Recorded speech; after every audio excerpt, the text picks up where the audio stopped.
memburu ya, memburu kemuliaan, ya, memburu eh, apa kondisi atau posisi ya yang akhirnya akan menjawab doa kita ya. Rabbana atina fid dunya hasanah wa fil akhirati hasanah wa qina adzabannar. Ya. Ini sesi yang kedua ya. Insyaallah mudah-mudahan di sesi kedua ini kita bisa selesai. Ya, jadi yang lalu kita membahas sejarah dan latar belakang ya. Sejarah dan latar belakang kejahiliahan yang terjadi di Mekah. Ya, jadi sesudah Nabi Ismail, kemudian sebelum ya Nabi Muhammad SAW itu kondisinya jahil ya, yang sebelumnya di zamannya Nabi Ismail itu peradaban sudah terbangun ya di Mekah. Jadi prinsipnya ketika ada nabi atau rasul memenuhi klasifikasi di samping pendakwah juga berkuasa gitu ya, berkuasa secara kekuasaan dan secara ekonomi berkuasa, maka nabi dan rasul yang seperti itulah yang kemudian akan mengembangkan peradaban gitu ya. Dan ternyata dari sekian banyak nabi dan rasul gitu ya yang memenuhi kualifikasi selain sebagai dai juga penguasa juga mu'min, itu Nabi Ismail dan Nabi Muhammad SAW ya, berkembang itu peradaban, tidak ada penguasa yang lain. Apakah Nabi Ismail penguasa? Ya, karena Nabi Ismail dan ibundanya yang menemukan sumber air Zam-Zam, yang pada masa itu kan masyarakat nomaden ya, mencari wilayah-wilayah subur yang kemudian akhirnya beternak ya, kemudian beternak dan bertani gitu ya. Nah, karena yang memiliki sumber airnya itu Nabi Ismail dan lain sebagainya seperti itu ya. Nah, tetapi kemudian ketika Nabi Ismail wafat ya, peradaban yang sudah berkembang itu kemudian menjadi kembali primitif lagi ya, kembali jahil lagi, apalagi ketika kemudian ada penjajah datang ya, sesepuh negeri itu tidak terima gitu ya, ketika ada penjajah datang mereka pergi keluar ya, tidak mau dikuasai oleh penjajah, tapi kemudian mereka mengubur Zam-Zamnya gitu, jadi kembali primitif lagi. Dan memang sejarah membuktikan kekuasaan adidaya yang besar ya, penjajah-penjajah pada saat itu ya, Persia, Romawi gitu, nggak tertarik untuk menjajah setelah itu ya, setelah dikubur lagi itunya air Zam-Zamnya, sumber air Zam-Zamnya, nggak tertarik untuk menjajah Mekah ya, karena kering kerontang, nggak menarik untuk dijajah tuh apa mau diambil gitu. Jadi masih tetap ramai itu ya, karena masih ada Ka'bah gitu ya, yang orang datang ke sana ya, melakukan tawaf tapi dengan cara yang sudah jauh dari yang diajarkan oleh Nabi Ismail ya. Bahkan kemudian berhala-berhala dianggap sebagai wasilah ya untuk doa itu lebih santai ya, akhirnya diperintahkan seluruh penduduk punya berhala, kemudian di Ka'bahnya dimasukkan berhala gitu ya. Kalau nabi-nabi yang lain karena bukan penguasa ya, biasanya ajarannya itu hanya akhlak gitu ya, nggak ada yang berkaitan dengan ketatanegaraan ya, misalnya bicara tentang perang dan lain sebagainya itu tidak muncul ya, karena ada pertanyaan yang menanyakan kenapa sih kok Al-Quran ada isinya gitu yang bunyinya penggalah, perangilah kayak gitu ya. Non muslim terus dia bertanya begitu, terus bilang di kitabnya dia nggak ada gitu ya, nggak ada perangilah, penggalah gitu, nggak ada gitu ya. Jawabannya adalah memang Karena nabi-nabi yang lain, kecuali Nabi Ismail, ya, Nabi Muhammad SAW, ada kemungkinan Nabi Daud dan Nabi Sulaiman juga berkembang peradabannya. Ya, cuma tidak ada data sahih menyebutkan di mana peradaban itu berkembang, gitu ya. Malah ada yang mereka-reka, misalnya Nabi Sulaiman itu kerajaan di Jawa, karena namanya pakai su, gitu ya. Di Jawa kan ada Soekarno, ada Soeharto, Sulaiman, jadi di Jawa, gitu ya. Ada yang tidak ada yang data ya yang sahih tentang itu. Nah, jadi kita kembali lagi ya bahwa kenapa di kitab kita Al-Quran ada masalah peperangan dan lain sebagainya, karena nabi kita, rasul kita di samping sebagai dai, sebagai pendakwah, juga sebagai penguasa, ya, penguasa wilayah dan penguasa ekonomi. Sehingga karena jadi penguasa berarti kan bikin aturan. Kayak kita misalnya di RT nih, ya. Kalau misalnya ketua RT bikin aturan, ya di RT itu kan pantas, wajar. Ini keputusan RT ya, aturannya begini, iuran keamanan dan lain sebagainya. Setelah diskusi dengan warga, ketok palu ya bahwa aturannya 1, 2, 3 dan seterusnya. Karena RT, ya. Tapi akan jadi aneh kalau warga biasa, bukan RT, bukan sekretaris, bukan bendahara, terus bikin aturan. Aturan di RT ini harus begini. Kan secara logika nggak bisa, gitu ya. Nah, begitu juga dalam menjawab pertanyaan tadi. Ketika nabi-nabi yang lain itu bukan penguasa, Nabi Isa bukan penguasa, karena ada raja yang berkuasa Romawi. Nabi Musa bukan penguasa, ada Fir'aun yang berkuasa. Ya, jadi warga biasa. Kalau warga biasa masa terus bikin aturan-aturan ketatanegaraan, misalnya, bikin aturan-aturan kalau ada serangan dari luar wilayah apa yang harus dilakukan, jika ada kezaliman bagaimana bertindaknya, kan nggak mungkin, karena warga biasa. Ya, jadi yang terjadi adalah memang dakwah hanya mengajak kepada berakhlak baik. Udah itu aja, gitu ya. Nah, jadi kita balik lagi di kondisi Mekah, dan dua-duanya di wilayahnya Mekah, ya. Nabi yang diutus di Mekah sebelumnya Nabi Ismail sebagai penguasa, kemudian ada masa transisi, ya, kekosongan kekuasaan, ya. Nah, baru kemudian Rasulullah SAW dihadirkan lagi, ya. Yang kemudian melakukan konsep perubahan yang jahiliyah itu dikembalikan lagi, gitu ya, untuk kejayaannya. Lanjut slide-nya.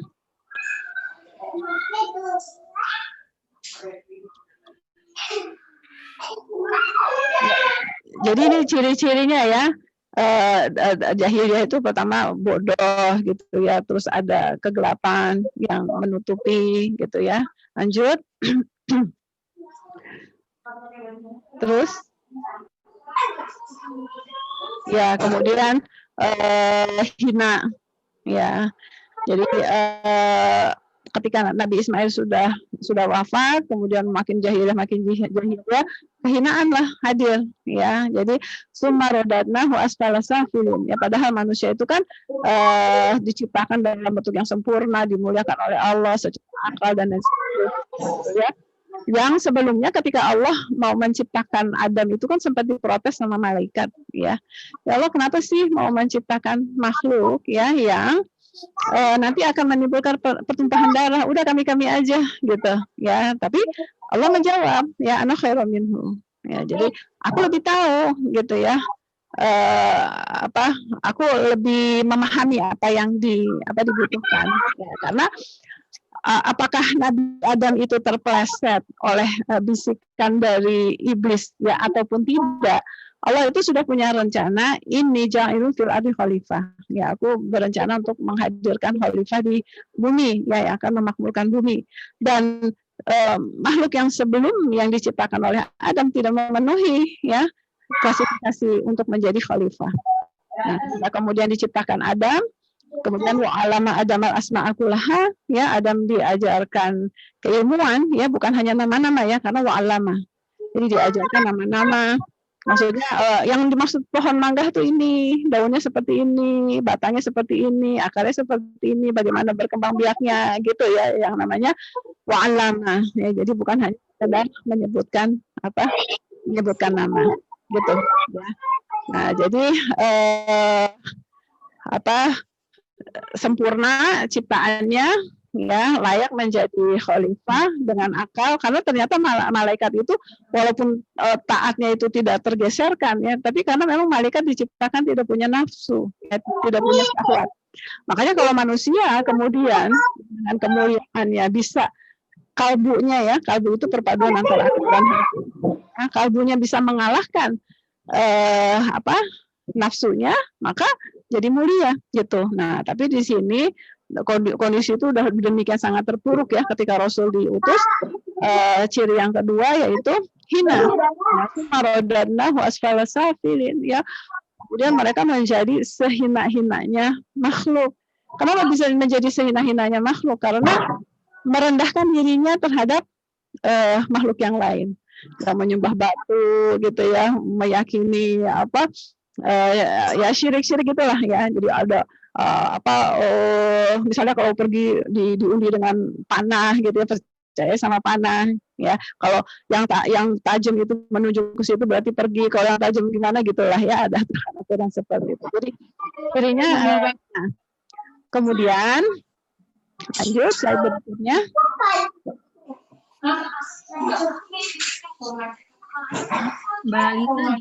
Ya, ciri yang berikutnya dalam kondisi jahil atau umi yaitu lemah ya, saling memperbudak, menindas. Akan sampai lemahnya ya ketika Abraha itu iri ya sama Mekah, yang walaupun kondisinya nggak menjanjikan lah secara ekonomi, tapi tetap ramai didatangi oleh orang. Ya, orang tetap datang ke situ. Kenapa? Karena ada Ka'bah. Ya, akhirnya si Abraha itu punya rencana ya untuk membangun semacam katedral gitu ya kan, kalau Abraha itu kan Nasrani ya, di tempatnya dia yang katedral itu dia harapkan bisa mengalahkan Ka'bah ya. Jadi nanti diharapkan ketika Ka'bah dihancurkan, nanti yang menjadi Ka'bahnya, yang menjadi orang pada berdatangan adalah katedral yang dibangun oleh Abraha. Rencananya seperti itu ya. Kemudian menggunakan pasukan gajah ya untuk menghancurkan Ka'bah. Dan itu ya kita ini ya pembicaraan yang disampaikan oleh kakeknya Rasul ya. Jadi kakeknya Rasul itu jadi penguasa lagi ketika sumur Zam-Zam yang sudah disembunyikan ya, ditimbun oleh sesepuh-sesepuh yang pergi tidak mau dijajah, akhirnya Allah memberikan inspirasi, ditemukan lagi. Ya, ini persiapan untuk Rasul itu disiapkan, dimudahkan ya untuk berdakwah. Jadi kakeknya menemukan lagi sumber air Zam-Zam, akhirnya kakeknya juga gitu ya. Nah, jadi apa yang dilakukan oleh Abdul Muthalib sebagai pemimpin pasukan gajah datang bertemu ya, kemudian negosiasi dengan Abraha. Yang diminta adalah tolong itu ternak-ternak yang diambil ya, ternak saya dan ternak yang lainnya serahkan ya. Tapi kalau kalian mau tetap terus menghancurkan Ka'bah gitu ya, Ka'bah itu ada pemiliknya dan saya serahkan ya kepada pemiliknya untuk bagaimana Ka'bah ya. Jadi Ka'bah itu sudah diyakini itu sebagai Baitullah ya, sebagai rumah Allah. Jadi lemah, nggak punya kemampuan untuk menahan serangan musuh dari luar. Jadi diserahkan ya. Tapi ternak-ternak kami tolong kembalikan gitu. Ya, jadi ciri yang berikutnya lemah ya, dan di situ ditunjukkanlah bagaimana Allah menjaga Baitullah, yang menjaga rumahnya. Kemudian ciri yang keempat adalah perpecahan. Ya, jadi masyarakat jahiliyah, masyarakat umi atau jahiliyah ya, buta huruf secara nilai-nilai yang sudah diajarkan oleh Nabi Ismail, itu memiliki kondisi berpecah. Ya, jadi antar suku itu perang terus gitu. Ya, berhentinya hanya di bulan haram. Kalau bulan haram sudah berlalu, mereka perang lagi, ya seperti itu, ya antar suku. Lanjut slide-nya. Ya, jadi jika keempat ciri itu hadir, ya maka itulah yang disebut sesat, ya sesat yang nyata atau yang disebut dengan masyarakat yang utuh. Nah, solusinya kemudian Allah memberikan solusinya di surat Al-Jumu'ah, ya surat 62 ayat 2. A'udzubillahi minasyaitonirrajim. Huwallazi ba'atsa fil ummiyina rasulan minhum yatlu 'alaihim ayatihi wa yuzakkihim wa yu'allimuhumul kitaba wal hikmah. Gitu ya. Jadi dalam kondisi lemah, dan itu kita bisa tarik ke masa kita sekarang ya. Ketika keempat ciri itu hadir sebelum Rasul itu dihadirkan dan hadir di kondisi kita ya, hadir di kondisi kita sekarang,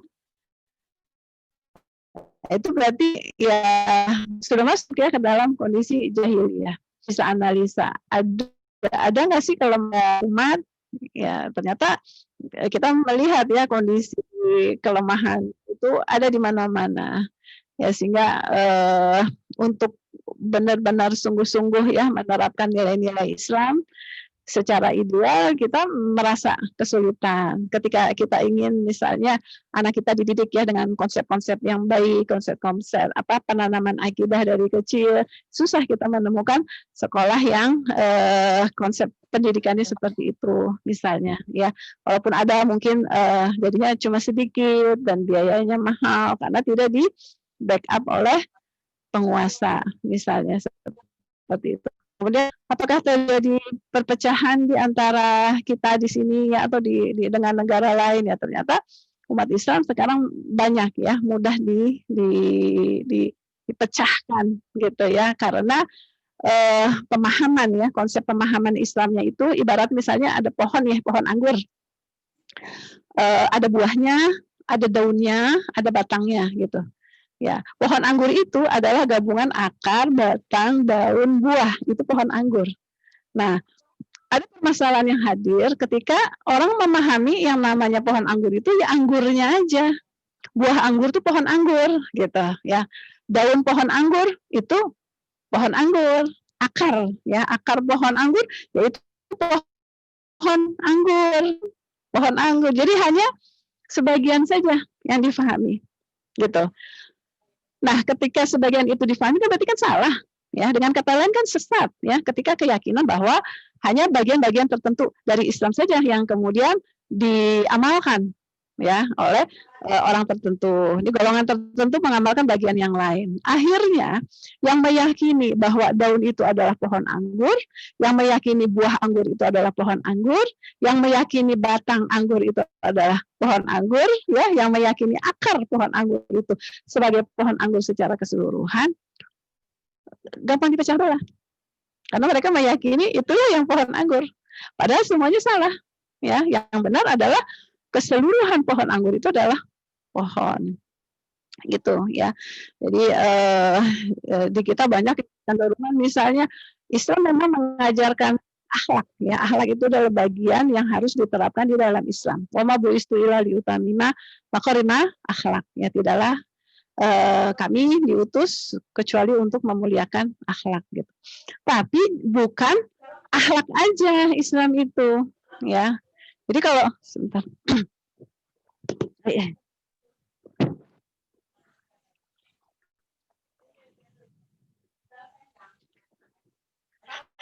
Jadi kalau meyakini misalnya Islam itu hanya saja, apa yang terjadi? Akhirnya mereka berkonsep misalnya nggak usah dia pakai jilbab, ya jilbabin aja hatinya, yang penting hatinya baik, yang penting akhlaknya baik, ya nggak perlu jilbab, daripada pakai jilbab akhlaknya nggak benar. Nah itu kan jadi itu kan menyimpang, karena Islam menyuruh akhlak baik, tapi Islam juga menyuruh untuk menutup aurat, gitu. Ya ngapain sih sholat? Ya aku aja nggak sholat, tapi akhlaknya benar gitu ya. Coba lihat orang-orang yang pada sholat tuh, yang pada rajin, ya soalim, ya sholat ke masjid atau nggak pernah ketinggalan untuk sholat. Tapi kok kayak gitu sih akhlaknya? Nah, kan kayak gitu ya. Padahal kalau Islam menyuruh ya akhlak baik wajib, sholat juga wajib, menutup aurat juga wajib, dan seterusnya perintah itu harus dilaksanakan ya. Nah, jadi ketika hanya menganggap akhlak Islam itu hanya akhlak saja, akhirnya perkembangannya itu ya sampai misalnya punya konsep apa namanya, semua agama sama. Ya, akhirnya punya konsep seperti itu. Semua agama sama kok, semua agama mengajarkan akhlak baik, semua agama mengajarkan kebaikan, gitu kan. Oh, nggak bisa. Masa kita bilang semua agama sama? Kalau kita bilang semua agama sama, berarti kalau ada yang menyembah hewan, hewan disamakan dengan Allah. Kalau ada yang menyembah matahari, matahari disamakan dengan Allah. Ya, kalau ada yang menyembah yang lain lagi, itu disamakan dengan Allah. Tidak, ya. Rabbul Alamin itu adalah Allah, ya.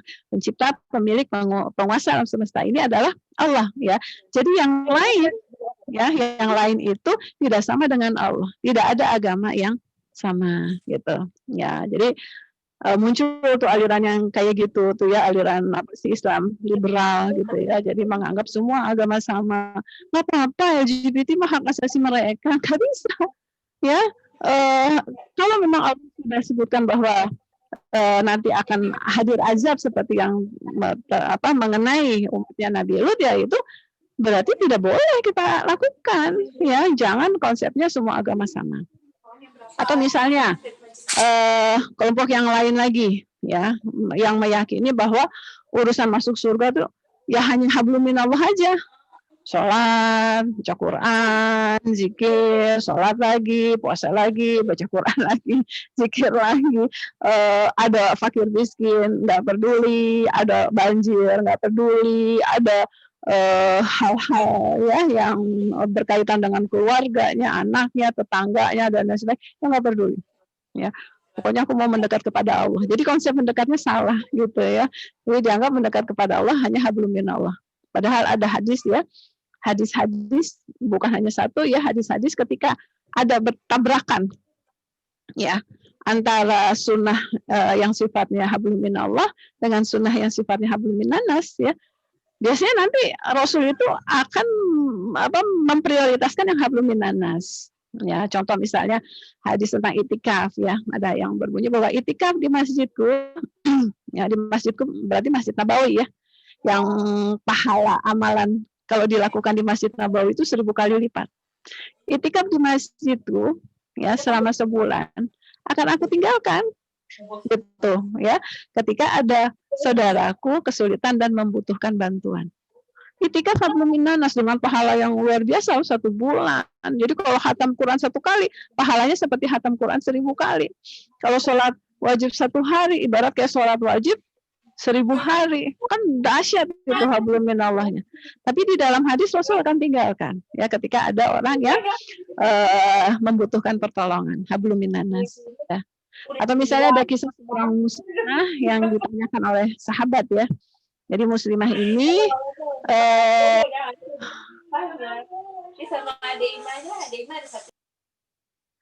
ya, jadi muslimah ini sholatnya banyak, puasanya banyak, berarti yang sunnah-sunnah ya kalau banyak. Sedekahnya banyak. Terus para sahabat bertanya, ya Rasul, tapi tetangganya itu nggak nyaman sama lisannya dia. Nggak melakukan yang lain, loh, cuma lisan doang. Rasul langsung menjawab neraka. Nah, berarti kan hablum minannas tuh. Ya, terus ditanya lagi sama sahabat, ada seorang muslimah yang sholatnya sedikit, ya berarti yang wajib-wajib saja, puasanya sedikit, yang wajib-wajib saja, ya. Nah, sedekahnya juga tidak banyak, tapi dia tuh care gitu ya sama tetangganya. Rasul menjawab surga, seperti itu, ya. Nah, jadi di sini gambarannya, ketika hanya sebagian saja yang diyakini sebagai Islam, yaitu akhirnya bermasalah. Nah, itu juga berarti sesat. Karena meyakini bahwa masuk surga atau hanya hablum minallah saja. Padahal di dalam Al-Qur'an, di dalam hadis kita diperintahkan ya, bukan hanya hablum minallah, kita diperintahkan membentuk keluarga sakinah, mawaddah, warahmah. Itu kan hablum minannas. Kita diperintahkan untuk taat kepada orang tua ya selama tidak ada kemaksiatan ya di dalam perintahnya. kita diperintahkan taat kepada suami, hablum minanas juga. Ketika tidak ada kemaksiatan ya di dalam perintahnya. Ya, kemudian kita disuruh untuk memuliakan tetangga. Ya, kalau memuliakan itu bukan cuma say hello ketemu tetangga, tapi dimuliakan gitu. Terus kita diperintahkan memuliakan tamu, ya. Kemudian amal-amal yang pahalanya terus mengalir setelah kita meninggal, itu semua hablum minanas. Semua hablum minanas. Ya, anak soleh yang mendoakan kan hablum minanas. Kalau nggak dididik sama orang tuanya, bonding yang nggak kuat antara anak sama anak, orang tua sama anak, nanti orang tua udah meninggal, mana ada anak. Ingat ya, mendoakan orang tuanya. Yang ada juga protes melulu. Orang tua aku tuh dulu begini, begitu, dan lain sebagainya. Ya, anak soleh, tapi nggak mendoakan. Gitu. Karena hablum minanasnya tidak berjalan. Ya.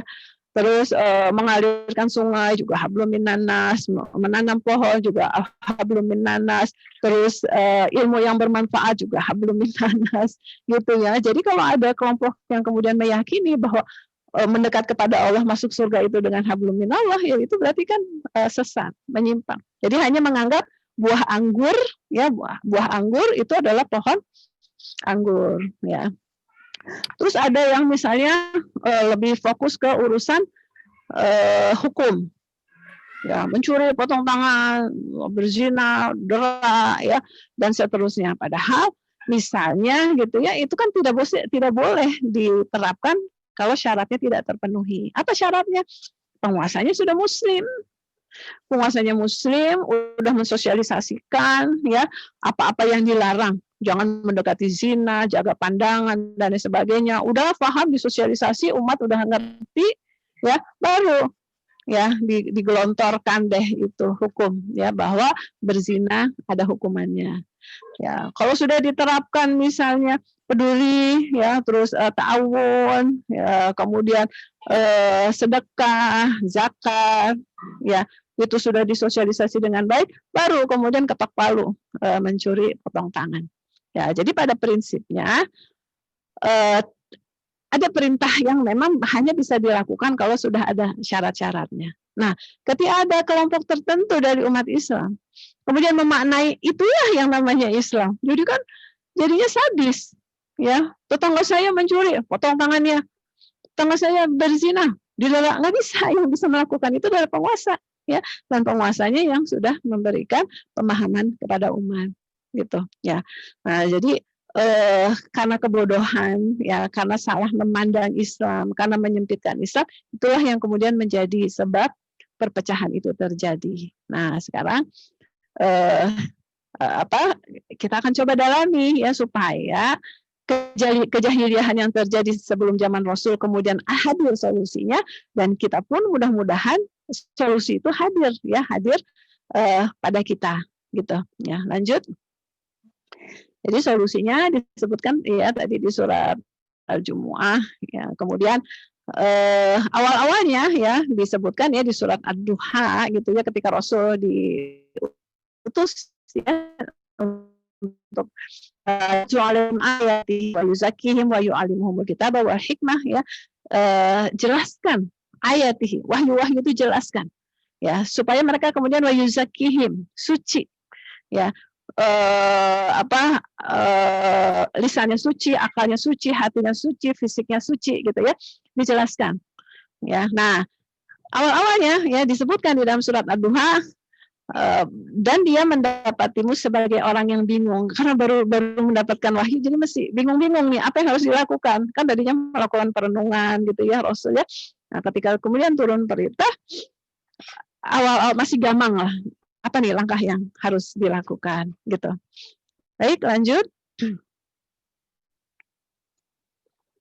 Nah, di dalam surat Asy-Syura ya ayat 52 yang diterjemahkan, dan demikianlah kami wahyukan kepadamu ya kepada Rasul SAW ruh ya, diwahyukan ruh sebagai sebutan Al-Qur'an ya, diwahyukan Al-Qur'an dengan perintah kami ya, sebelumnya engkau tidak mengetahui ya apakah kitab Al-Qur'an itu, apakah iman itu ya, tetapi kami jadikan Al-Qur'an itu cahaya. Dengan itu kami memberi petunjuk siapa yang kami kehendaki ya di antara hamba-hamba kami. Sungguh engkau benar-benar membimbing manusia kepada jalan yang lurus. Ya, jadi kalau kita misalnya di zaman sekarang mengalami, jadi mulai dari mana nih? Ya, kita akan mencoba membangkitkan Islam. Karena kan di dalam hadis disebutkan sebelum kiamat Islam nanti akan bangkit. Ya, nah kita mau kebagian pahalanya atau tidak gitu ya. Nggak tahu bangkitnya kapan. Apakah kita sudah meninggal sekian puluh tahun baru Islam bangkit? Tapi setidak-tidaknya ada catatan ya yang Allah menganggap bahwa kita itu sudah ikut-ikutan ya, ikut-ikutan bersemangat untuk kebangkitan Islam gitu. Ya, jadi apa nih yang harus dimulai? Itu juga terjadi pada Rasul. Mau berdakwah nih ya, dalam kondisi masyarakat itu ummi, ya memang benar-benar sudah jahil yang sangat dahsyat. Gitu. Kalau sekarang sama, tapi lebih halus, cuma lebih jahat, gitu ya. Lebih halus tapi lebih jahat. Maksudnya perzinahan ya nggak vulgar, ya nggak vulgar, bisa dilakukan tidak vulgar ya, misal melalui teknologi komunikasi ya via apa video call jarak jauh bisa terjadi perzinahan gitu ya, atau misalnya itu bank sperma ya, spermanya sperma siapa, sel telurnya siapa, rahimnya siapa ya, nah itu kan berarti bercampur ya, nah, itu sebenarnya perzinahan juga ya, tapi secara halus, cuma kerusakannya lebih besar karena menggunakan teknologi gitu ya. Lanjut slide berikutnya. Nah, kemudian wahyu yang hadir ya juga itu sebagai jawaban doa dari Nabi Ibrahim. Ya, Nabi Ibrahim itu berdoa, ya Rob kami, utuslah di tengah mereka ya di Mekah itu seorang rasul dari kalangan mereka sendiri ya supaya mudah diterima, yang akan membacakan ya kepada mereka ya, yang akan mentilawahkan kepada mereka ayat-ayat-Mu, kemudian mengajarkan kitab dan hikmah kepada mereka, yang kemudian menyucikan mereka. Sungguh Engkaulah yang maha perkasa ya, maha perkasa, maha bijaksana ya. Jadi doa Nabi Ibrahim seperti itu dijawab tadi dengan surat Al-Jumu'ah ya, walladzi ba'atsa fil ummiyina rasulan minhum ya, seorang rasul di kalangan mereka ya, yaitu alaihim ayatihi, mentilawahkan ayat-ayatnya, mensucikan, wa yu'allimuhumul kitabah wa hikmah ya, selalu menghubungkan ya konsep pendidikannya kepada kitabah wa hikmah ya, terhadap Al-Qur'an dan hadis. Lanjut. Nah, jadi ini poinnya ya. Poin yang terakhir adalah agar kejahiliahan yang ada di diri kita, keluarga kita, masyarakat kita, lingkungan kita ya, yang sudah dari nilai-nilai Islam atau memaknai pohon bangunan Islam itu hanya buahnya saja, daunnya saja, akarnya saja, batangnya saja gitu ya. Bagaimana supaya mereka memahami bahwa itu adalah pohon yang harus sempurna? Nah, komponennya adalah 3 ya. Jadi pertama ada komponen tilawah, kemudian ada komponen tazkiyah, kemudian ada komponen ta'limul manhaj ya. Lanjut. Nah, apa yang dimaksud dengan tilawah? Ya, jadi kalau kita mengadakan kajian atau kita mengadakan taklim, ya terserah mau dinamain kajian, mau dinamain taklim, mau dinamakan apa saja, atau pembelajaran di sekolah, ya sekolah kan ada pembelajaran. Agar targetnya itu sesuai, ya menghasilkan orang-orang yang akhirnya menjadi bergelar ulama, ya ulama, tapi ulama yang secara maknawinya juga hadir. Yang di dalam Al-Quran disebutkan ulama itu adalah orang yang makin takut, orang yang paling takut kepada Allah. Ya, terus ulama itu apa? Semua keilmuan, ya. Kita mempelajari keilmuan apapun, baik yang sifatnya qauliyah, ya, kalau yang qauliyah kan yang berkaitan dengan ayat-ayat, yang berkaitan dengan bahasa Arab, yang berkaitan dengan tafsir, ya. Mau jurusan itu namanya jurusan ilmu qauliyah, ya. Nah, ada jurusan ilmu kauniyah. Ya, ilmu kauniyah sains, ya, matematika, fisika, hukum, ekonomi dan lain sebagainya, semua berpadu menjadi satu sebagai keilmuan yang sempurna gitu ya. Nah, prosesnya itu harus tilawah gitu ya, prosesnya harus tilawah.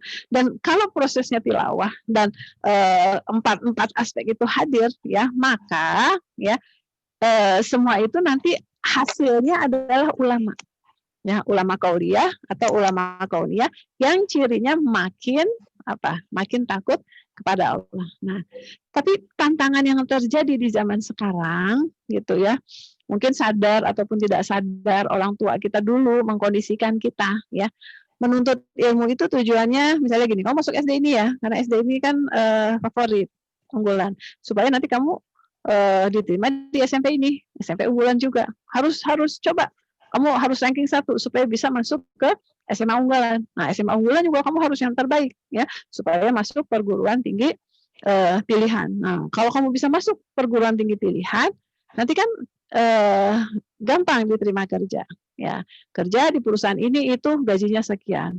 Nah, itu ya, kebanyakan kita mentargetkan pendidikan itu seperti itu, sehingga akhirnya tidak hadir ulama, yang hadir hanyalah gelar, yang hadir hanyalah dunia ya. Makanya di dalam hadis kan disebutkan ya, ada 3 golongan manusia yang pertama kali dihisab ya,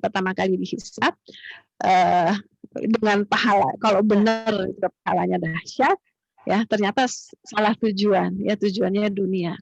Salah satunya adalah orang yang menuntut ilmu ya. Allah bertanya, apa tujuan kamu menuntut ilmu? Engkau ya Allah ya. Kemudian Allah bilang, bohong ya, tujuan kamu menuntut ilmu adalah supaya kamu disebut ulama, disebut, jadi ulamanya itu gelar ya, misalnya sarjana tafsir, nah, itu kan ulama, ngejar sarjananya itu, sarjana fisika, sarjana keilmuan yang lain, master, doktor, ya itu yang dikejar. Gelar-gelar itu atau ulama ya, gelar ulama itu sudah kamu dapatkan di dunia. Jadi tidak ada ya pahala yang dahsyat untuk menuntut ilmunya ya, seperti itu ya. Nah, jadi ini yang konsep ini yang benar-benar harus kita terapkan ya, baik yang sifatnya kauliyah, kajian atau pendidikan ya. Kita harus sudah beristighfar ya, memperbaharui konsep ya, memotivasi anak kita sekolah ya, motivasinya adalah orang yang berilmu itu adalah orang yang paling dimuliakan oleh Allah gitu ya. Man salaka tariqan yaltamisu fihi ilman sahalallahu tariqan ilal jannah ya. Siapa yang bersungguh-sungguh menempuh jalan menuntut ilmu, maka itulah yang akan ya untuk masuk surga. Jadi anak kita lepas gitu ya, kita lepas untuk bersekolah. Bismillah ya Allah, kamu akan berangkat ke majelis ilmu. Bismillah ya Allah, kamu akan menuju ya ke tempat, ke sekolah yang akan menghantarkan kamu ke surga gitu. Target dunia mah kalau misalnya target akhiratnya bisa kita tanamkan dengan benar, dia bersungguh-sungguh merasakan semangat ya untuk menuntut ilmu demi Allah gitu ya, untuk Allah, maka insya Allah nanti secara dunianya pun pasti hadir ya, mungkin bisa ranking 1, mungkin bisa yang terbaik dan sebagainya, tapi itu hanya ya supaya pahala di akhiratnya tidak hilang gitu ya.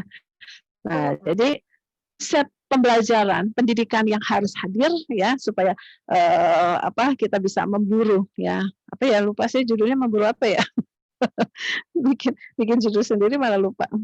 Memburu nikmat yang besar ya. Ya, jadi pertama yaitu konsepnya tilawah. Secara umum kita sudah menyempitkan makna tilawah ya. Tilawatil Quran, acara dimulai dengan tilawatil Quran. Padahal di dalam ayat, di dalam hadis nggak ada tilawatil Quran. Ya, kalau tilawah biasanya temannya kitab, bukan Quran. Ya, paham ya? Jadi Al-Quran kalau disebut Alkitab itu fokusnya di kandungannya. Ya, kalau Al-Quran disebut Al-Quran itu fokusnya di qiraah, bacaan, atau penyebutan secara umum gabungan antara bacaan dan isi Al-Qur'an. Tapi kalau Allah spesifik menyebutkan kitab, berarti fokusnya adalah di kandungannya. Ya, misalnya di dalam surat Al-Baqarah ya. Zalikal kitab, bukan zalikal Qur'an. Ya. Zalikal kitabul la raiba fihi hudal lil muttaqin. Kenapa zalikal kitab? Ya, kandungannya ya. La raiba, orang kan tidak ragu itu bukan bacaan. Ya, tapi yang tidak ragu itu adalah isinya. Makanya zalikal kitab la raiba fihi, di dalam kandungan itu yang akan menjadi hudan lil muttaqin. Gitu. Ya, jadi bukan tilawatil Quran, yang pas adalah tilawatil kitab. Ya, hadis yang tentang kajian juga begitu ya, supaya pahalanya nyampe syaratnya majtama'ah qaumun, berkumpulnya satu kelompok manusia di baiti min buyutillah. Apa yang dilakukan? Yatluna kitaballah. Ya, yatluna kitaballah, bukan yatluna Quran. Ya, jadi kalau maksudnya yatluna kitaballah adalah membahas sampai mengamalkan, karena asal katanya tilawah itu asal katanya kan tala yatlu, ya itu asal katanya dalam bahasa Arab ya, di kamus bahasa Arab ya, di Sanul Arab itu artinya tabi'ah atau ittiba. Ya, ittiba siapa? Ittiba Rasul. Ya, jadi ketika membahas ayat-ayat itu sampai paham dan kemudian mengamalkan dengan ittiba kepada Rasul dalam pengamalannya, itulah yang namanya tilawah. Gitu ya. Nah, sekarang kan disempitkan, disebut tilawatil Quran. Prakteknya apa? Baca. Akhirnya kajian-kajian ya, kajian berdasarkan hadis tadi ya, majtama'a qaumun fi baitin min buyutillah yatluna kitaballah, prakteknya adalah ngejar hatam, baca bareng, ngejar hatam, kadang nggak peduli ya, makhrijul hurufnya masih salah gitu. Pokoknya kejar hatam. Jadi pengajian juga isinya membaca, padahal namanya yatluna kitaballah artinya mendalami. Ya, sampai kemudian mengamalkan dengan cara ittiba gitu ya. Nah, jadi ittiba secara langsung ya, dan kemudian artinya mengikuti gitu ya, mengikuti kitab-kitab Allah. Jadi mengikuti kandungan yang ada di dalam Al-Qur'an ya. Nah, kalau qiraah ya, kalau qiraah itu masih konsepnya membaca dan kemudian memahami ya. Tapi belum ada secara secara sakral gitu ya, mensakralkan Al-Qur'an. Jadi kalau qiraah itu bisa untuk Quran, juga bisa untuk buku-buku yang sifatnya sains ya, ketika kita belajar tentang sains, tentang matematika, tentang fisika, tentang ekonomi dan sebagainya, kita pelajari sampai kita paham, itu tatarannya baru qiraah, baru ikut. Ya. Makanya di Al-Qur'an kalau bicara tugas-tugas Rasul atau bicara perintah yang akhirnya menghasilkan efek yang baik, itu diawali katanya itu dengan tilawah. Ya. Misalnya di surat Al-Bayyinah, Rasulun minallah. Rasulun minallah yatlu suhufan mutahhar. Ya, jadi kalau bicara tugas Rasul itu yatlu, tilawah. Ya, makanya kenapa ya Rasul itu ketika berdakwah itu enggak paling banyak tuh 10 ayat. Sebentar, Abi, Rasul itu paling banyak 10 ayat. Ya. Padahal kan Arab itu ya udah ngerti bahasa Arab, nggak usah ditafsirkan gitu ya. Terus nggak usah ditahsin. Kok cuma 10 ayat? Kalau kita memaknai ya tilawah itu membaca, ya cuma 5 menit selesai harusnya. Itu dikeluarin satu. Ya, ya. Ya semua dikasih satu dikeluarin. Ya. Gitu ya. Jadi misalnya kayak perintah sholat ya, supaya sholat itu menghadirkan tanha anil fahsya'i wal munkar, ayat depannya bunyinya utlu ma uhiya ilaika minal kitab. Tilawahkanlah ma uhiya ilaika minal kitab. wahyu yang diturunkan dari kitab tilawah. Ya, sama ya pembelajaran di sekolah, ya mau di madrasah, mau di sekolah, mau di mana di sistem pembelajaran supaya bisa mendapatkan kenikmatan yang besar sehingga kita bisa menjadi ulama ya, keluar dari minaz zulumati ilan nur, konsepnya harus tilawah. Jadi kalau di dalam konsep pendidikan modern itu kan ada yang namanya belum taksonomi ya. Belum taksonomi itu level yang paling rendah tuh knowledge comprehension ya. Jadi tahu, paham. Setelah itu agak tinggian application ya, mengamalkan. Bis application kemudian analisis. Ya, punya kemampuan menganalisa. Kemudian yang terakhir adalah sintesis ya, sintesa. Jadi bisa membuat peta gitu ya, peta yang sedang kita yakini ini sebenarnya cuma buah aja atau udah pohon. Ya. Nah, kalau kajian pembelajaran tidak mengarahkan konsepnya sampai itu ya, tilawah sampai ke dalam sintesa, akhirnya nggak bisa membedakan gitu ya. Kadang-kadang misalnya ada materi tentang ya misalnya tentang sedekah. Nah, pemateri itu nggak membuat peta dulu nih, ya posisi sedekah di bangunan Islam ini apa? Apakah fondasi, apakah tiang, apakah atap, kan gitu ya. Nah, sedekah itu kan bagian dari bangunan Islam ya. Sedekah itu pengamalan bangunan Islam, bukan berkaitan dengan akidah, bukan berkaitan dengan masalah ihsan. Kan harusnya gitu. Tapi ketika nggak punya peta kayak gitu, nanti ada yang menjelaskan bahwa ya masuk surga urusannya cuma sedekah doang, gitu.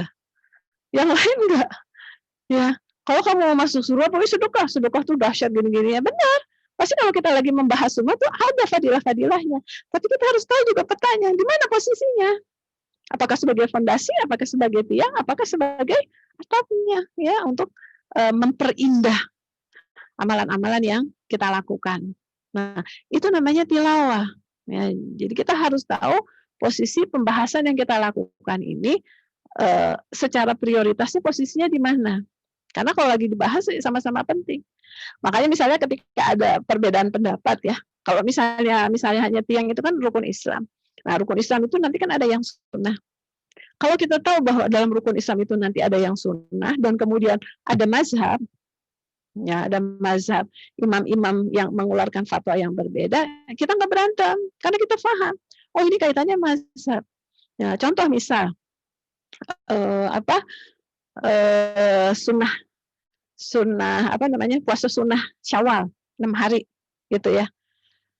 Itu kan dari 4 mazhab itu ya, mazhab Maliki, Imam Malik itu menyebut puasa sunnah Syawal 6 hari itu makruh. 3 yang lain ya, Hambali, Abu Hanifah, Syafi'iyah menyebut sunnah. Gitu ya. Nah, kalau kita sudah tahu petanya apa sih yang dimaksud dengan mazhab ya, apa bedanya mazhab dengan manhaj ya. Kalau manhaj itu Al-Qur'an dan hadis ya, dan ketika Rasul masih hidup, manhaj ini hanya butuh penjelasan dari Rasul ya, jadi tidak ada mazhab karena sumber yang memutuskan segala sesuatunya adalah Rasul ketika Rasul masih hidup. Padahal ketika Rasul masih hidup juga ada perbedaan ijtihad yang terjadi di antara para sahabat. Ya, contoh ketika ada rombongan sahabat yang diperintahkan untuk pergi ya ke suatu wilayah. Pesan Rasul adalah jangan sholat asar sebelum kalian sampai ke tujuan. Gitu ya, jangan sholat asar sebelum sampai ke tujuan. Mungkin Rasul memprediksikan asar itu udah sampai tujuan. Nah, qadarullah yang terjadi hampir menjelang maghrib belum sampai tujuan. Akhirnya rombongan itu terpecah jadi 2. Ya, terpecah jadi 2. Yang satu berpendapat ya, beristihad bahwa kan udah mau habis nih waktu asarnya, ya. Kita sholat. Nah, akhirnya yang beristihad sholat. Yang satu lagi beristihadnya gini, kan Rasul pesan, ya Pokoknya kalau belum sampai tempat, jangan sholat asar. Nah, akhirnya sholat asarnya setelah sampai di tempat, udah masuk maghrib, ya. Jadi sholat asar dulu, baru maghrib. Nah, kemudian mereka pulang, ketemu Rasul, mereka ceritakan istihadnya masing-masing. Ya Rasulullah, kami sholat, kami tidak sholat. Yang mana yang benar? Nah, Rasul kemudian menjawab, dua-duanya benar, karena dua-duanya menggunakan ijtihad dalil, ya, yang bisa diterima. Nah, nggak ada mazhab, karena Rasul masih hidup. Nah, ketika Rasul sudah wafat, banyaklah fatwa-fatwa yang perlu dipertanyakan, ya. Nah, dari sekian yang memenuhi kualifikasi untuk mengeluarkan fatwa, diakui oleh seluruh dunia ada 4 imam yang pengikutnya besar, yang menghasilkan 4 mazhab, yang mereka hidupnya di daerah yang berbeda, yang mereka hidupnya di zaman yang berbeda, gitu ya. Jadi kayak kalau Hanafiyah itu ya India, Pakistan, Afghanistan, Irak, Iran, ya itu Hanafiyah, ya. Kalau Mekah, Madinah gitu ya itu Hambali dan Maliki. Kemudian kalau Syafi'i ya Mesir, ya Yaman, gitu ya. Itu semua Syafi'iyah gitu. Nah, kalau kita sudah mengetahui peta seperti itu, terus ada ustadz, ya, ustadz memberikan penjelasan. Nah, ustadz ini lulusan mana nih? Lulusan Mekah, Madinah. Nah, kalau ustadz ini lulusan Mekah, Madinah, maka dia akan membawa mazhab Hambali, Imam Ahmad, gitu ya. Yang lulusan Pakistan, dia akan membawa konsep-konsep Hanafiyah, ya, mazhab Abu Hanifah, gitu. Nah, kalau yang lulusan Mesir, ya, Yaman dan lain sebagainya cukup luas tuh ya, termasuk di Malaysia, Indonesia, itu Syafi'iyah.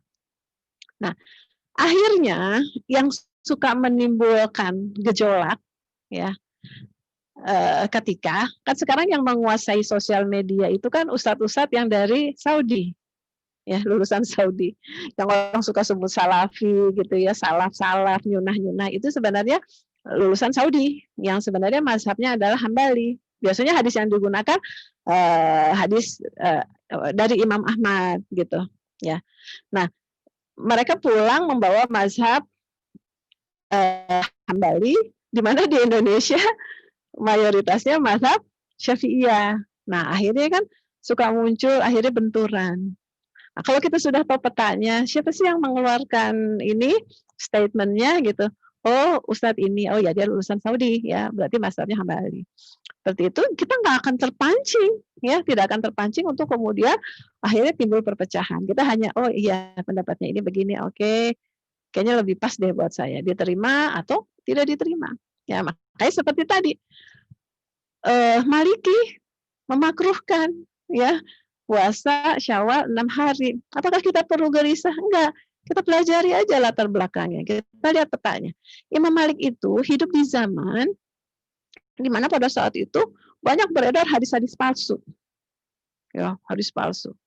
Sehingga kalaupun ada hadis sahih tapi ahad itu yang meriwayatkan cuma 1 orang.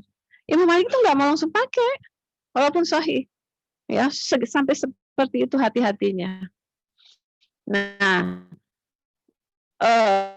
langkah kedua yang dilakukan oleh Imam Malik adalah melihat sekelompok orang yang memang dia terhubung dengan Rasulullah, gitu ya. Imam Malik melihat mereka nggak melakukan, ya, puasa Syawal itu nggak melakukan.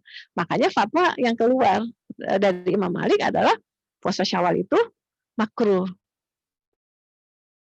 Yang lain terus kita mau yang mana? Ya, mereka itu dokter spesialis, kita kan pasien, terserah kita mau yakinnya dokter spesialis yang mana, gitu. Ya, kayak sekarang juga dokter spesialis jantung misalnya, dari masing-masing rumah sakit gitu ya, itu biasanya ngeluarin resep suka beda-beda, sama-sama dokter spesialis, gitu. Ya, yang tidak boleh adalah ketika ada pelayan apotik gitu ya, nerima resep, terus dia bilang, wah ini kayaknya resep dokter spesialis ini deh, Cito, salah nih resepnya, saya ganti ya, yang dari dokter spesialis Pondok Indah gitu. Nggak etis, karena itu sama-sama udah spesialis. Pelayan apotek nggak etis menyalahkan.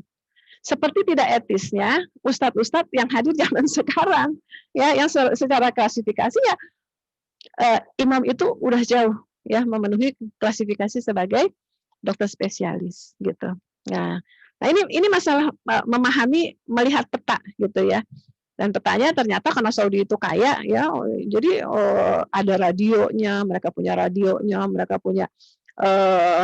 TV-nya, ya, kemudian sosmed itu hampir dikuasai oleh mereka. Nah itu yang suka kemudian menimbulkan kegelisahan karena di kita mazhabnya Syafi'i. Ya kalau kayak misalnya Adi Hidayat itu kan lulusan dari negara yang Syafi'iyah juga, UAS Syafi'iyah juga, Hanan Ataki Mesir Syafi'iyah juga. Itu tidak begitu menimbulkan gejolak, nggak ada hal yang begitu baru banget gitu ya. Nah, tapi kalau yang saudara-saudara kita yang dari Saudi yang qadarullah sekarang menguasai sosial media itu sering merubah sesuatu yang memang sudah biasa dilakukan umat.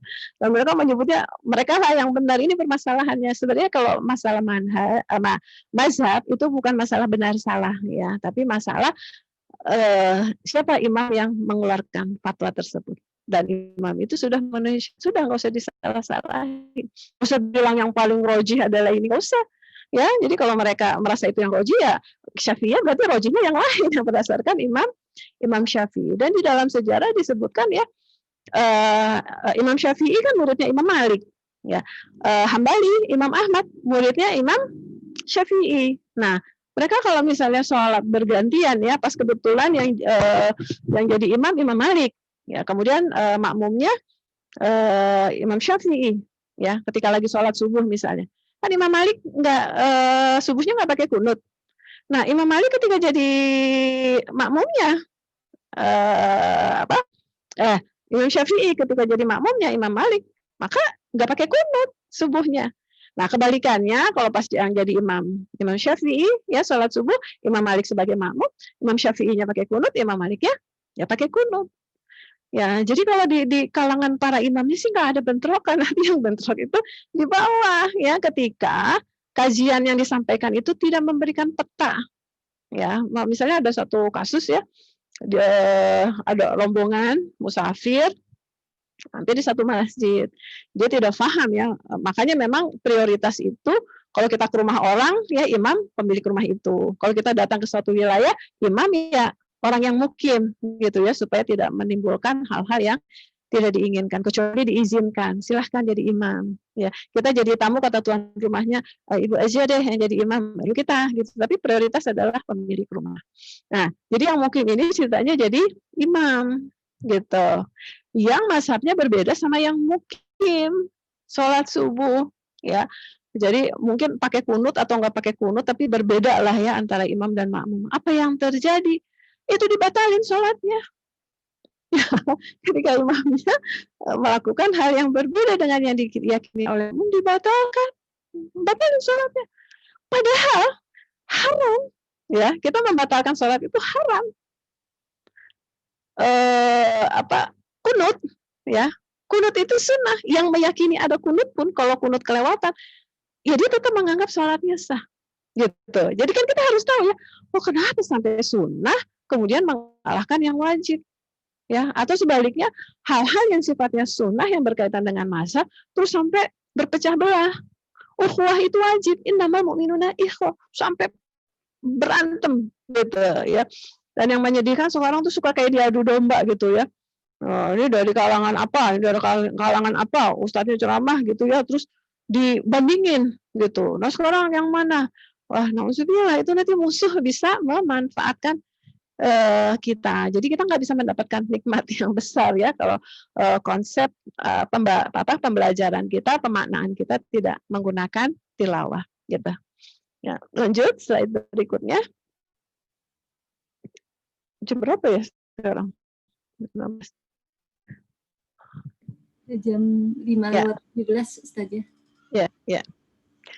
Nah, jadi kata tilawah itu dengan berbagai derivasi dan variasi maknanya dalam Al-Quran itu disebutkan sampai 63 kali. Ya, dan tilawah ini di kitab ya, Al-Misbah Al-Munir, Siwarib ya, Asyar Kabil, pokoknya kamus-kamus gitu ya, termasuk Lisanul Arab ya, bukan kamus Arab Indonesia ya, tapi kamus Arab-Arab ya, itu maknanya bukan sekedar membaca atau qiraah ya, tapi maknanya itu tadi secara teori pendidikan modern itu sampai ke tataran sintesis ya, knowledge, comprehension, application, analysis, synthesis, sampai seperti itu ya.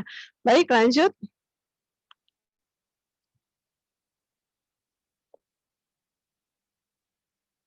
Ya, jadi di sini tilawah itu dapat diartikan sebagai pembacaan yang bersifat spiritual ya, atau aktivitas membaca yang diikuti komitmen, karena asal katanya kan itiba ya, komitmen dan kehendak untuk mengikuti apa yang dibaca. Jadi kalau misalnya baca hatam berkali-kali nggak paham, berarti kan nggak ada komitmen untuk itiba. Atau hafal 30 juz, setahun 2 tahun hafal 30 juz, tapi nggak paham ya dengan yang dibaca, terus nggak ada komitmen untuk mengamalkan, berarti itu belum sampai tataran tilawah gitu ya.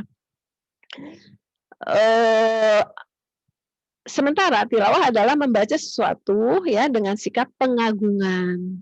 Ya, oleh karena itu dalam Al-Quran kata tilawah sering digunakan daripada kata qiraah dalam konteks tugas para rasul. Karena para rasul itu kan mengajarkan sampai beramal. Gitu ya. Jadi gunakan tilawah. Ini yang missing ya sekarang. Apakah kajian, ya, apakah di sekolah gitu ya. Kan kita negara berkembang. Pendidikannya masih primitif ya, konsepnya masih tebar-tebar info aja. Drilling aja. Semua ya. Apakah yang sifatnya kauniyah atau qauliyah itu masih sifatnya drilling ya. Pemahaman sampai mendalam itu jarang ya, jarang digunakan. Baik, lanjut. Nah, yang pertama kan tilawah tadi ya, supaya kita mendapatkan kenikmatan yang besar. Yang kedua, yaitu tazkiyah, ya, dengan konsep pemahaman, ya, pemaknaan, pembelajaran yang tilawah tadi, hadirlah tazkiyah, hadirlah kemudian kesucian, ya. Allah pelindung orang yang beriman, dia mengeluarkan mereka dari kegelapan kepada cahaya, dan orang-orang kafir pelindungnya adalah syaitan yang mengeluarkan mereka dari cahaya kepada kegelapan. Ya, jadi tazkiyah itu akan hadir ya secara mantap. Jadi seperti kalbu ya, enggak hanya di sodrun. Ya, sodrun itu kan diterjemahkan masih dada. Ya, jadi kalau hanya sekedar ngasih tahu info itu masih dada. Nah, itu nanti akan kena alladzi yuwaswisu fi sudurinas. Ya, akan mudah ditarik, ya, akan mudah disesatkan. Tapi kalau udah sampai lapisan dalam, fuadun, berarti sudah mengamalkan, udah lebih kokoh. Akan lebih kokoh lagi kalau sudah sampai ke dalam albabun, ya, ulul albab. Dengan konsep tilawah tadi, ya, sampai mendalam, dilihat petanya, posisinya seperti apa. Perlu nggak berantem urusan gini, kunut, ya, berantem kunut itu kan yang meyakini sunnah juga tetap sah, udah nggak usah berantem gitu. Jadi kita nggak akan terpancing untuk melakukan perdebatan yang akhirnya jatuhnya haram gitu ya, pada hal-hal yang sederhana. Lanjut, kemudian slide berikutnya.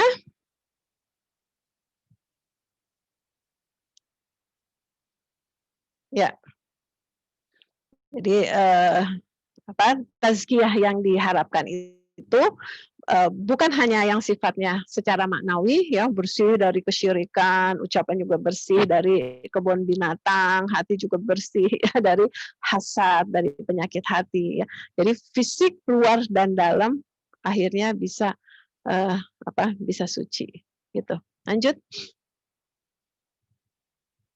Ya, kemudian syarat yang ketiga ya, untuk kita mendapatkan kenikmatan yang besar yaitu dengan ta'limul minhaj. Selalu mengkonekkan dengan Al-Qur'an, sunnah ya, dengan sirah. Anak-anak kita juga yang sekarang sudah disekulerkan ya, baik sekolah Islam maupun sekolah umum, itu kan sudah sekuler. Pelajaran agama Islam, pelajaran sholat doang, sholat, wudhu, tahsin. Yang lain pelajaran umum. Padahal semua itu adalah pelajaran agama Islam. Ya, cuma yang satu yang kaitannya dengan qauliyah, yang satu kaitannya dengan kauniyah. Ya, tapi kita sudah tersekulerkan. Nah, ini juga efek yang terjadi. Ya, jadi ulul albab itu kan disebutkan alladzina yazkurunallaha qiyaman. Ya, orang yang selalu terhubung dengan Allah dalam kondisi berdiri. Ya, jadi ada kejadian apapun ya ucapan yang keluar itu udah subhanallah, masya Allah, la haula wala quwata illa billah, innalillahi, Allahu akbar. Lagi duduk juga gitu, wa qu'udan. Ya, ada musibah innalillahi wa inna ilaihi rajiun. Ada bahagia alhamdulillah, masya Allah. Gitu. Wala junubihim juga seperti itu, selalu terkonek. Bukan ucapan itu untung ada dia syirik. Ya kan, syirik maknawi. Ya, kebetulan dosa, nggak ada yang kebetulan, semua itu adalah qadarullah gitu. Ya, nah, jadi seorang yang ulul albab, yang pemahaman itu sampai ke dalam sintesa itu nggak pernah terlepas bahwa segala sesuatu itu dihubungkan dengan Allah. Apa yang terjadi, proses apa yang dilakukan oleh ulul albab itu adalah wa yatafakkaruna fi khalqis samawati wal ardh. Karena melakukan tafakur, ya, mempelajari ilmu yang berkaitan dengan penciptaan langit, mempelajari ilmu yang berkaitan dengan penciptaan bumi. Di langit ada ilmu apa? Macam-macam. Ilmu bikin teleskop, ada ilmu pesawat, ada ilmu burung, ada ilmu awan, ada ilmu tata surya, dan lain sebagainya. Belajar tentang itulah akan membuat orang bisa menjadi ulul albab. Yang ada di bumi apa? Ya, ada tentang manusia, ada hewan, ada tanaman, ada batu, ada gunung, ada laut. Belajar tentang keilmuan itu, salah satu keilmuan itulah yang mengarahkan orang itu bisa menjadi ulul albab. Nah, tapi sekarang kan kita udah disekulerkan. Itu dianggap bukan ilmu agama. Ilmu agama cuma tahsin, ilmu agama cuma fikih. Nah, terus kalau kita mendakwahkan agama Islam di negara non-muslim, emang kita kajian fikih sholat. Di Amerika gitu, kajian fikih sholat, datangnya mereka, gak bakalan. Ya, kajian tentang tahsin, makhorijul huruf, gak bakalan datang, mereka non muslim. Tapi bagaimana mendakwahi mereka yang mayoritas ya non muslim itu? Ya pasti yang digunakan adalah kajian-kajian Islam yang lain. Misalnya diskusi tentang kesehatan dihadirkan dari gereja, pendeta dari Islam dihadirkan, ya ustadz dari ateis dihadirkan, kemudian diskusi.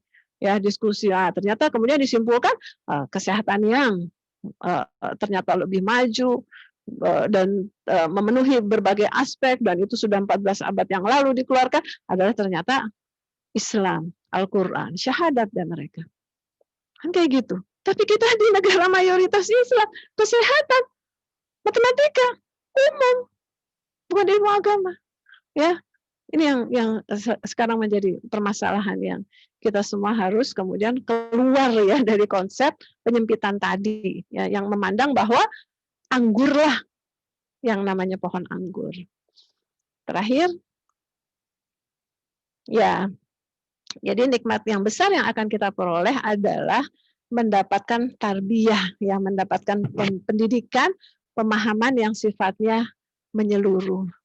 Ya, jadi dari bodoh berubah menjadi berilmu, dari hina kemudian menjadi mulia, ya, yang berpecah belah akhirnya menjadi kokoh. Ya, masih ada lagi ya? Ya, kita selesaikan aja. Ya, nah, keutamaan ilmu dan ahli ilmu, ya, keutamaan ahli ilmu atas ahli ibadah adalah ya seperti keutamaanku, keutamaan Rasul, ya. Jadi ahli ilmu itu seperti Rasul, ahli ibadah seperti apa? Orang-orang yang paling rendah di antara kalian. Padahal konsep berpikir kita, sebagian besar kita berpikir yang calon surga itu yang sholat melulu, baca Quran melulu, ritual melulu. Tapi ini jelas, Rasul menyebutkan, ya, kalau mau pakai ilmu, mau ibadah seperti apapun, selesai. Itu ibaratnya umatku yang paling bodoh lah, gitu. Ya. Nah, kemudian sesungguhnya Allah, para malaikat, para penduduk langit dan bumi, bahkan semut di lubangnya dan para ikan mendoakan pengajar kebaikan kepada manusia. Gitu ya. Kita nggak akan bisa mengajarkan kalau kita tidak punya ilmu, gitu ya. Lanjut.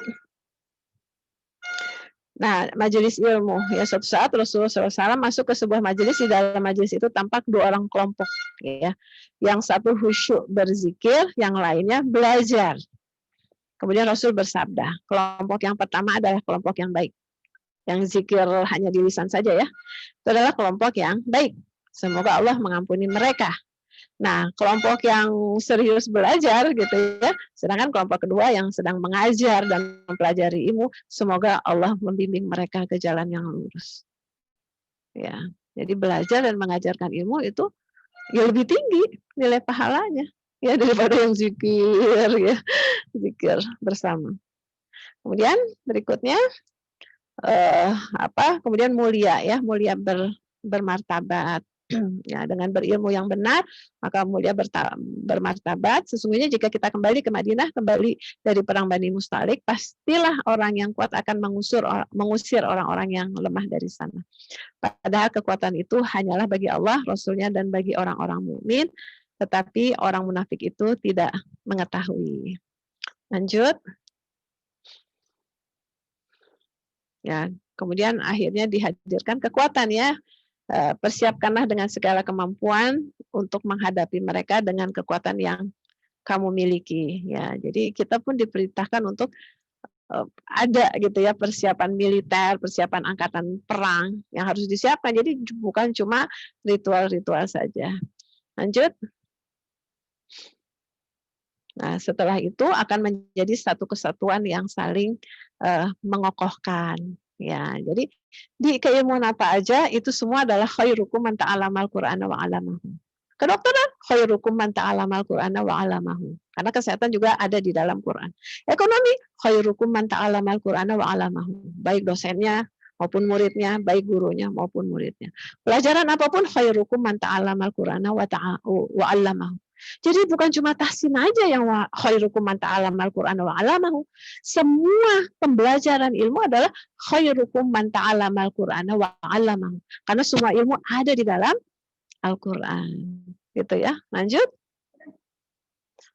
Nah, akhirnya ya ketika keilmuan itu menjadi konsep hidup kita ya, dengan tadi tilawah, tazkiyah, dan mengacu pada Al-Qur'an dan hadis ya, maka kita akan menjadi khairu ummah ya. Kita akan mendapatkan nikmat yang besar. Nah, di sini khairu ummah itu apa? Kamu adalah umat terbaik yang dilahirkan untuk manusia, bukan karena kamu sholat, bukan karena kamu puasa banyak-banyak, tapi karena kamu menyuruh berbuat yang ma'ruf ya, dan mencegah dari yang mungkar, dan yang beriman kepada Allah ya. Jadi khairu ummah itu seperti itu. Justru Islam yang khair, Islam yang akan mendapatkan nikmat yang besar, Muslim yang akan mendapatkan nikmat yang besar.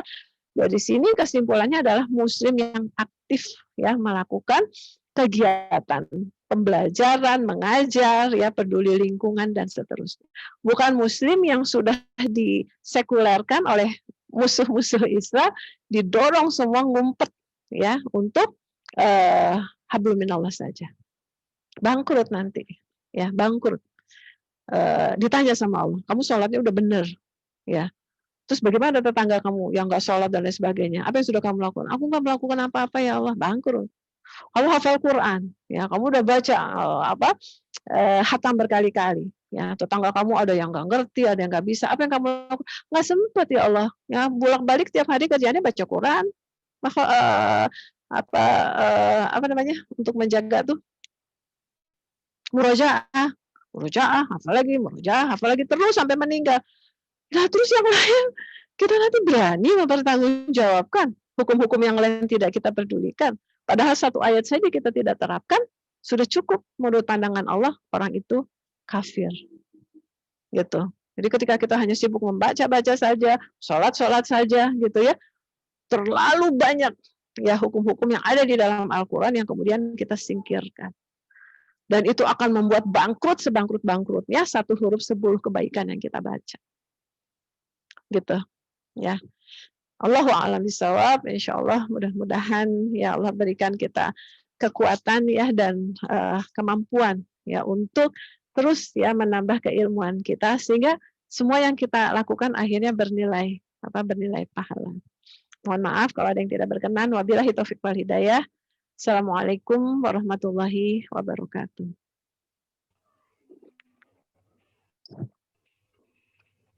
Waalaikumsalam warahmatullahi wabarakatuh. Alhamdulillah demikian tausiah yang disampaikan oleh Ustazah Indrasih. Insya Allah akan bermanfaat untuk kita semuanya dan kita amalkan dalam kehidupan sehari-hari insya Allah. Untuk selanjutnya doa apa masih bisa? Doa sebentar Tutup kali ya. aja kali ya. Minta tolong Oh, Ustazah. doa juga.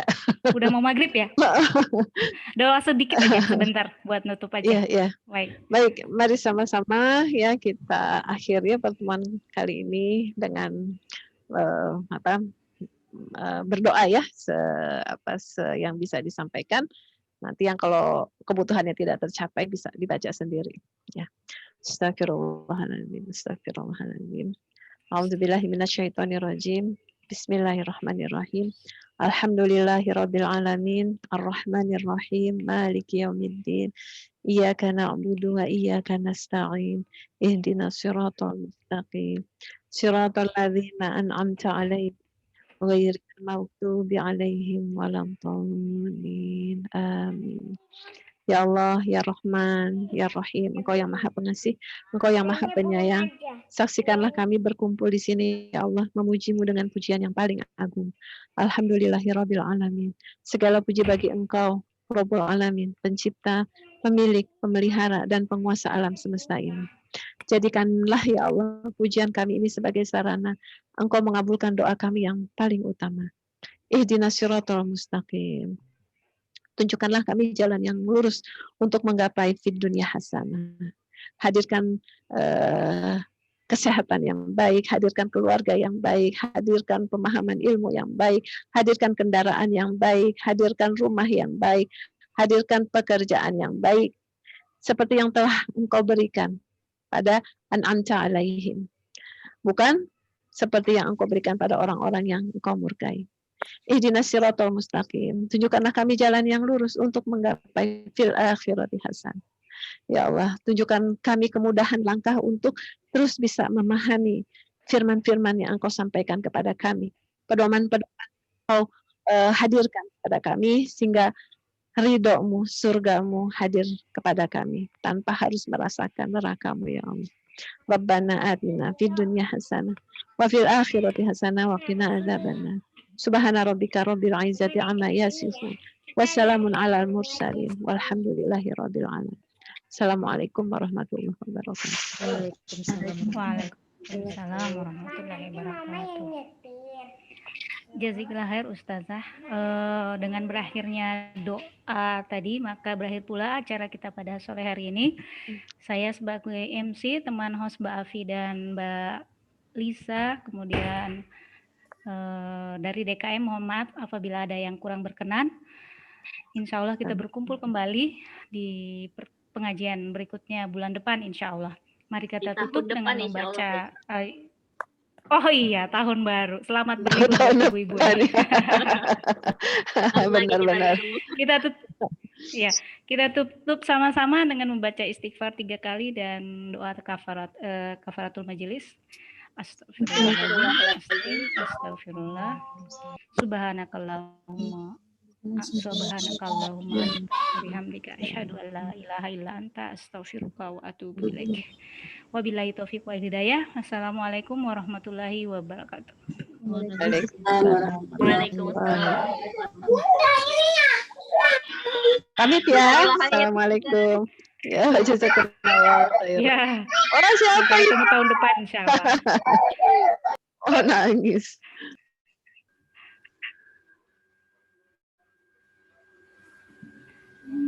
Pamit ya Bu Ibu, maaf lahir batin. Pamit ya. Selamat menikmati konsumsi ya. Udah sampai belum? Tuh. Pamit. Udah tidurin dari tadi. Ya, Waalaikumsalam warahmatullahi wabarakatuh.